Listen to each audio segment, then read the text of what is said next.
تو اس کا اہل نہیں ہے تاکہ امت مسلمہ خود اپنا انتظام کرے۔ یزید نے عبداللہ کو خوش آمدید کہا، اٹھ کر گلے لگایا اور کہا آپ کو میرے اس عمل پر مطمئن ہونا ہے یا مجھے مسند خلافت سے ہٹانا ہے؟ عبداللہ نے کہا مجھے آپ سے کون سی ضد ہے، مجھے تو صرف اطمینان چاہیے۔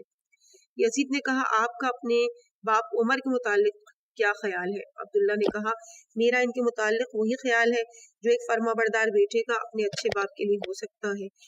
یزید نے کہا اگر میں آپ کو آپ کے باپ کا خط میرے باپ معاویہ کے نام دکھاؤں تو آپ اسے پہچان لیں گے؟ عبداللہ نے کہا میں اپنے باپ کے خط کو ضرور پہچان لوں گا۔ یزید نے کہا جب آپ پہچان لیں گے تو پھر آپ مطمئن بھی ہو جائیں گے؟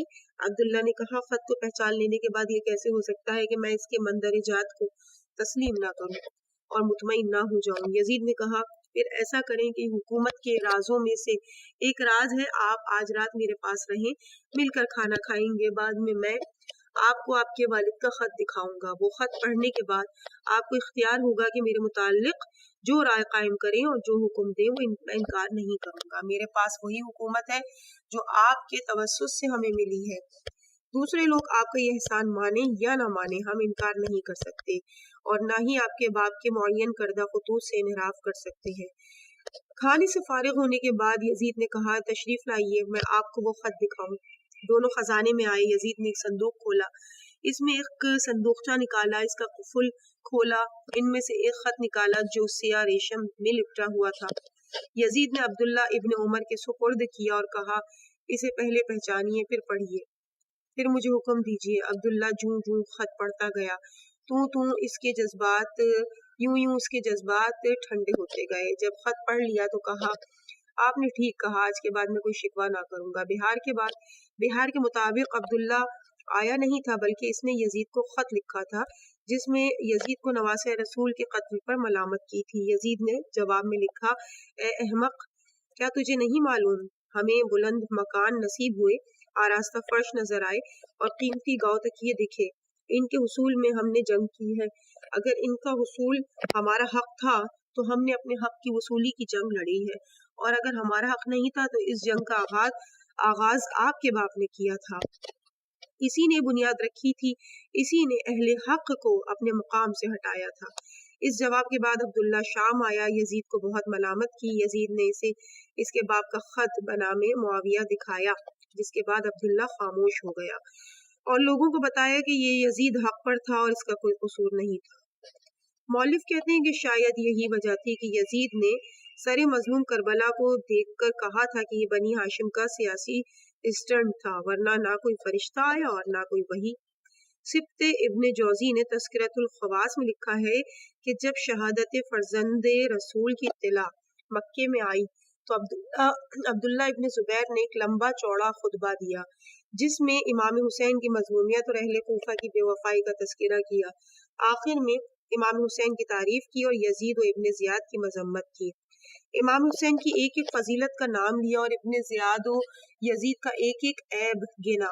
بہار کے مطابق شہادت امام حسین کے بعد ابن زبیر نے عبداللہ ابن عباس کو اپنی بیعت کی دعوت دی۔ ابن عباس نے انکار کر دیا۔ جب یزید کو اطلاع ملی تو یزید خوش ہوا اور ابن عباس کو لکھا کہ مجھے اطلاع ملی ہے کہ ملحد ابن زبیر نے آپ کو اپنی بیعت کی دعوت دی ہے اور اپنی اطاعت کی جانب بلایا ہے تاکہ آپ اس کے باطل میں معاون اور گناہوں میں شریک ہوں، لیکن آپ ہماری بیعت پر قائم رہے اور ہمارے حلقہ اطاعت سے نہیں نکلے۔ اللہ نے آپ کو ہمارے حق کی معرفت عطا فرمائی ہے، اللہ آپ کو اپنے رشتہ دار یزید کی طرف سے جزائے خیر دے۔ اگر میں اور کچھ بھول بھی جاؤں تو کم از کم آپ کا یہ احسان اور آپ کے وظیفے میں جلدی کو ہرگز نہیں بھولوں گا، کیونکہ آپ نبی اکرم کے رشتہ دار ہیں۔ ان لوگوں کو بھی ذرا سنبھالنا جو ابن زبیر کی سحر گزیدہ ہو کر آپ کے پاس آئے، انہیں حقیقت حال سے مطلع رکھنا، وہ آپ کی بات ذرا اچھی قبول کریں گے۔ جناب ابن عباس نے یزید کو کہ اس خط کا جواب کچھ اس طرح سے دیا: اما بعد، تیرا خط آیا ہے جس میں تو نے لکھا ہے کہ ابن زبیر نے مجھے اپنے حلقہ بیعت و اطاعت میں داخل ہونے کی دعوت دی ہے اور میں نے تیری بیعت کو اس کی بیعت پر ترجیح دی ہے۔ بخدا اس میں نہ تو تیری بیعت کی فضیلت ہے اور نہ ہی ابن زبیر کی بیعت سے انکار ہے۔ نہ میں نے تیری بیعت کی ہے اور نہ تیری تعریف کا محتاج ہوں، نہ تیری صلہ رحمی کی ضرورت ہے۔ جس بنا پر میں نے تیری بیعت سے انکار کیا تھا وہی وجہ ابن زبیر کی بیعت سے انکار ہے، اور میری نیت کو اللہ ہی بہتر جانتا ہے۔ تو یہ سمجھتا ہے کہ تو میرے احسان کو نہ بھولے گا اور وظیفہ بھیجتا رہے گا، تو اے انسان نما درندے، تو اپنے وظیفہ اپنے پاس رکھ۔ ہم نے کب تیرے وظیفے کا سہارا لیا ہے یا کب تجھ سے کچھ توقع کی ہے؟ تو نے خواہش کی ہے کہ میں لوگوں کو ابن زبیر سے دور رکھوں اور تیری طرف راغب کروں، تو ایسا ہرگز نہ ہوگا اور کبھی نہ ہوگا۔ تو سمجھتا ہے کہ ہمیں تجھ سے محبت ہے، بھلا ہمیں تجھ سے کیسی محبت ہو سکتی ہے کہ تو فرزند رسول حسین اور بنی عبد المطلب کے نوخیز نوجوانوں کو شہید کروایا ہے، جو ہدایت کے چراغ اور قرۂ ارض پر دین کا مرکز تھے۔ ان کے شہید جسموں کو تیرے گھوڑوں نے پامال کیا ہے، نہ انہیں کفن دیا گیا اور نہ دفن کیا گیا۔ وہ تو بھلا ہو ان خوش نصیبوں کا جنہوں نے تیسرے دن اولاد رسول کو دفن کیا ہے۔ بھلا میں کیسے بھول سکتا ہوں کہ تو نے فرزند رسول کو اس کے نانا کے حرم سے نکلنے پر مجبور کیا، پھر تو نے حرم خدا میں اسے نکلنے پر مجبور کیا۔ تو نے حاجیوں کے لباس میں ایسے افراد بھیجے تھے جو موقع پاتے ہی اسے حرم خدا میں شہید کر دیتے۔ مکے سے وہ عراق گیا، وہاں بھی تیرے لشکر نے اسے نہ بیٹھنے دیا، اور یہ تیری اس عداوت کا نتیجہ ہے جو تجھے اللہ، رسول اور ان کے اہل بیت رسول سے ہے، جن سے اللہ نے ہر رجس کو دور رکھا ہے اور انہیں اس طرح سے پاک رکھا ہے جس طرح پاک رکھنے کا حق ہے۔ ہم بھی انہی اہل بیت سے ہیں، تیرے گندے، نجس، ظالم، کافر، فاجر، جگر خوار دشمنان خدا اور خدا اور رسول سے جنگ لڑنے والے آبا و اجداد سے نہیں ہیں۔ جب فرزند رسول عراق میں پہنچا تو اس نے اصلاح کی ہر ممکن کوشش کی۔ اس نے تم سے واپس مدینہ آنے کی اجازت مانگی، اس نے کسی سرحدی علاقے پر رہنے کی اجازت مانگی، اس نے تمہارا ملک چھوڑ دینے کی اجازت مانگی، لیکن تم نے دیکھا کہ آج اس کے ساتھی کم ہیں، تم نے اس کی کوئی بات بھی قبول نہیں کی، اور تم نے اہل بیت رسول کو اس طرح سے قتل کیا جس طرح وہ مسلمان ہی نہ ہو، ترک یا دیلم کے باسی ہو۔ مجھے اس بات پر حیرت ہے کہ تو مجھ سے کس خلوص اور محبت کی توقع رکھتا ہے، حالانکہ تو نے نبی زادوں کو قتل کیا ہے، تیری تلوار ہمارے خون سے سرخ ہے۔ اگر کبھی اللہ نے موقع دیا تو یاد رکھ تو میرا انتقام ہے۔ ممکن ہے کہ میں انتقام نہ لے سکوں تو یہ اللہ کی مصلحت ہوگی۔ قبل ازیں نہ صرف اولاد انبیاء کو شہید کیا جاتا ہے بلکہ خود انبیاء کو بھی شہید کیا گیا ہے۔ اگر ان انبیاء کی اطاعت گزارے ان کا بدلہ نہیں لے سکے تو خود اللہ نے ان کا بدلہ لیا۔ اس بات پر خوش نہ ہو کہ آج تو کامیاب ہو گیا، ایک دن آئے گا جب تیری تلوار تیری شہرت پر ہوگی۔ تو نے لکھا ہے کہ میں نے تیری اطاعت کو ابن زبیر کی اطاعت پر ترجیح دی ہے، تو میں نے یہ نہ کبھی تیری اطاعت کا وعدہ کیا اور نہ ہی آئندہ ایسا کوئی خیال ہے، کیونکہ میں جانتا ہوں کہ اس مسند کے حقدار اور ہیں، نہ تو ہے نہ ابن زبیر ہے۔ تم نے جبراً اس پر قبضہ کر لیا ہے اور پھر ہم پر ظلم کیا ہے، اور یہ بالکل اس طرح سے ہے جس طرح قوم سمود و عاد اور قوم لوط کے بدماش چھا گئے تھے۔ سب سے زیادہ حیرت انگیز بات یہ ہے کہ تو نے نبی زادوں کو بے پالان کے اونٹوں پر رسن بستہ کربلا سے شام تک تشہیر کرایا ہے اور لوگوں کو دکھایا ہے کہ ہم کتنے بے بس ہیں۔ اس سب کے باوجود جو احسان جتلاتا ہے کہ تو ہمارے ساتھ حسن سلوک کرے گا، تو نے برسر منبر اس خوشی کا اظہار کیا ہے کہ آج میں نے مقتولین بدر کا بدلہ لے لیا ہے۔ تو نے اچھا کیا کہ اپنے چھپے ہوئے کینے کا اظہار کر دیا۔ یاد رکھ یزید، بخدا اگر آج تو میرے ہاتھ سے بچ گیا تو ایک وقت آئے گا کہ جب میرا ہاتھ تیرے گریبان پر ہوگا، جتنا چاہے زندگی گزار لے، اگر یہ یقین رکھ کہ تیرا ہر لمحہ ناراضگی خالق میں اضافہ ہی کرے گا۔ وہ وقت بہت قریب ہے جب اللہ اولاد رسول کا انتقام تجھ سے لے گا اور پھر تو آنے والوں کے لیے باعث عبرت ہوگا۔ والسلام علی من اتبع الہدی۔ اس کے بعد چوتھی مجلس کا آغاز ہو رہا ہے۔ پیج نمبر ہے 450 اور ہیڈنگ ہے انتقام مختار۔ بہار میں ہے کہ جب جناب مختار نے طویل جدوجہد کے بعد حکومت عراق سنبھال لی تو اس نے اپنے سپاہیوں سے کہا کہ میرے لیے اس وقت تک کھانا اور پینا جائز نہیں ہوگا جب تک قاتلین اولاد رسول کو چن چن کر واصل جہنم نہیں کر لوں گا اور زمین کو ان کے نجس وجود سے پاک نہیں کر لوں گا۔ سب سے پہلے جناب مختار کے ہاتھوں وہ بدنصیب لگے جنہوں نے فرزند رسول کے جسم اطہر کو پامال سمسپا کیا تھا۔ مختار نے انہیں منہ کے بل لٹا دیا، ان کے پاؤں اور ہاتھوں میں کیلیں لگوائیں، پھر ان پر گھوڑے دوڑائے حتیٰ کہ وہ ٹکڑے ٹکڑے ہو گئے، پھر ان کی نجس ہڈیوں کو جلوا دیا تھا۔ اس کے بعد جناب عبد الرحمن ابن عقیل کے دونوں قاتل مل گئے، ان کے سر تن سے جدا کرنے کے بعد ان کی لاشیں جلوا دی۔ مالک ابن یسیر کو سر بازار قتل کیا، اپنے سالار ابو عمرہ کو خولی کے گرفتاری کے لیے بھیجا۔ اب جب ابو عمرہ کے گھر پہنچا تو اس کی بیوی نورانیہ بنت مالک محبہ اہل بیت تھی۔ سپاہیان نے مختار کی آمد سن کر خولی ٹوائلٹ میں جا چھپا۔ ابو عمرہ نے نورانیہ سے پوچھا کہ خولی کہاں ہے؟ اس مخدرہ نے زبان سے تو کہا کہ مجھے نہیں معلوم کہ وہ کہاں چلا گیا، لیکن ہاتھ سے ٹوائلٹ کی طرف اشارہ کیا۔ جب انہوں نے ٹوائلٹ کا دروازہ توڑا تو اس نے اپنے کو ٹوائلٹ میں سے ایک ٹوکرے کے نیچے چھپا رکھا تھا۔ مختار نے اسے قتل کر کے اس کی لاش جلا دی۔ عبداللہ ابن کامل کو حکیم ابن طفیل کی گرفتاری کے لیے بھیجا۔ حکیم وہ ظالم تھا کہ جس نے سقائے سکینہ کا دایاں بازو شہید کیا تھا، پھر آپ کی پیشانی پر تیر مارا تھا اور آخر میں آپ کا لباس اتارا تھا۔ جناب مختار کے حکم سے حکیم کو ایک جگہ کھڑا کر کے باندھ دیا گیا اور اس پر ہر طرف سے تیر اندازی کی گئی۔ ہم شکل نبی کا قاتل مرہ ابن منقد کی گرفتاری کے لیے جب لشکر مختار گیا تو یہ گھر سے پہلے بھاگ گیا تھا۔ معلوم کرنے پر پتہ چلا کہ وہ عبداللہ ابن زبیر کے پاس مکے جا چکا ہے۔ زید ابن رقا گرفتار ہو کر آیا، اس کے تیروں پتھروں سے ہلاک کر کے اس کو جلا دیا گیا۔ سنان ابن انس کوفے سے بصرے کی طرف بھاگ گیا۔ حکم مختار سے اس کا مکان لوٹ کر گرا دیا گیا۔ مختار نے اس کے تعاقب میں جاسوس بھیجے۔ سنان بصرہ سے قادسیہ بھاگا۔ ابھی تک قادسیہ اور اندیب کے مابین تھا کہ گرفتار ہو گیا۔ مختار کے پاس لایا گیا۔ مختار نے پہلے اس کی ایک انگلی کٹوائی، پھر ہاتھ کٹوائے، پھر تیل گرم کروایا اور ابلتے تیل میں ڈلوا دیا۔ عبداللہ ابن عقبہ غنوی بھی بھاگ گیا۔ منہال کہتا ہے کہ میں مکے میں تھا، جناب سجاد سے ملاقات ہوئی، انہوں نے مجھ سے کوفے کے حالات پوچھے۔ میں نے جب انتقام مختار کا بتایا تو آپ نے پوچھا منہال ہرملہ کا کیا بنا؟ میں نے عرض کیا قبلہ جب میں وہاں سے چلا تھا اس وقت تک تو وہ زندہ تھا۔ امام سجاد نے دستے دعا بلند کیے اور عرض کیا بار اللہ ہرملہ کو لوہے اور آگ کا عذاب دے۔ منہال کہتا ہے میں واپس کوفے آیا، مختار کو ملا۔ مختار نے کہا اے منہال کیا بات ہے، آپ ہمارا ساتھ نہیں دے رہے؟ میں نے کہا میں مکے میں تھا، میں نے دیکھا مختار کسی انتظار میں تھا۔ اسی اثنا میں سپاہی دوڑتے ہوئے آئے اور کہا اے امیر بشارت ہو، ہرملہ گرفتار ہو گیا۔ کچھ دیر بعد ہرملہ آ گیا۔